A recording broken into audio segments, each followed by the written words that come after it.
Thank you. Now to your health. We're marking National Mental Illness Awareness Week by putting the spotlight on a condition that seems a lot like a stigma. Yeah, often we hear about ADHD or Attention Deficit-Hyperactivity Disorder. We hear about it in kids. Right. But did you know that many adults also live with this condition as well? And some may not know that they have it. Joining us live to help break the stigma behind adult ADHD is mental health expert Dr. Zoe Martinez with telehealth company Done. Good morning. Good morning. Good morning. Can you guys hear me okay? Yeah, we sure can. Great to talk with you. So, you know, adult ADHD, this is a really interesting topic. Until recently, just didn't hear about it that often. How is it different from childhood ADHD? Well, so most of the time it's actually a continuous thing. So there used to be a myth that people just grew out of it, and that's not true. I think that the hyperactivity and impulsivity often goes away, but the inattention persists, and then there's a lot of stigma about getting help for that. So that, I would say that's the main difference, is that adults usually have problems with attention, and they sometimes don't notice it until they're having to sit in really boring meetings or other things, or some job advancement where they have to do tasks and they're not able to do them, and they're embarrassed to ask for help. So that's what I think we're trying to address. But most of the time it's probably started in childhood, and it might have got a little bit better.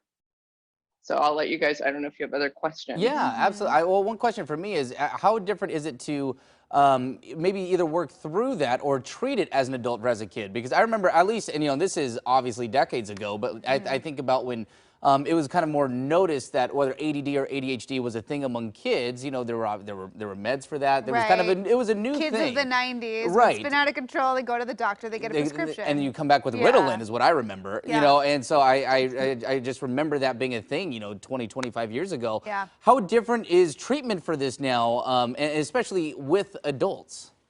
It's not that different, and the most effective medications are stimulants like Ritalin, which is methylphenidate. There are also other there's an amphetamine class, and then there are non-stimulant medications as well. But the most effective treatment really is medication, the most quickly effective treatment. Then obviously there are techniques that people can do. Many of them they've often tried with schedules, setting alarms on their phones, those kinds of things. But it's really we're really trying to break the stigma of saying that it really is okay to take medicine for a real condition. And I think that that's part of what Done is very committed to, making people feel like to have access to treatment for a condition that's very real, and it can get in the way of taking, you know, jobs, taking care of your family. Absolutely.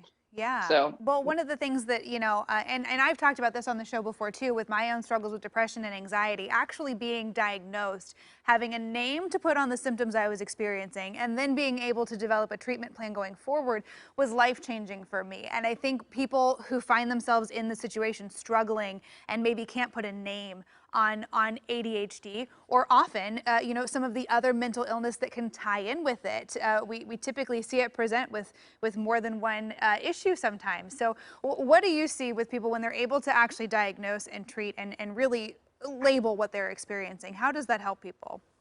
You know, again, I think, yes, there's a stigma around many mental health issues. I think when they start to feel better about themselves, they feel better. So we often do see depression and anxiety get better. Sometimes those things are also directly treated, sometimes with medication, sometimes with therapy. But yes, I agree. When people don't feel like that they're just stupid or lazy or whatever, and they actually have a condition, it helps them to start to feel better. And once they feel better, it dramatically improves their lives.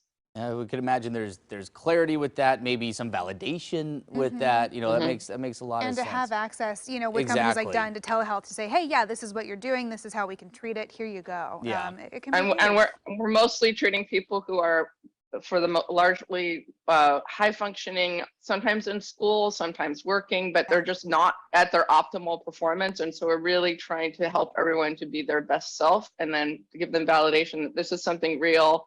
It's not, again, you're not lazy or stupid. You have a real condition.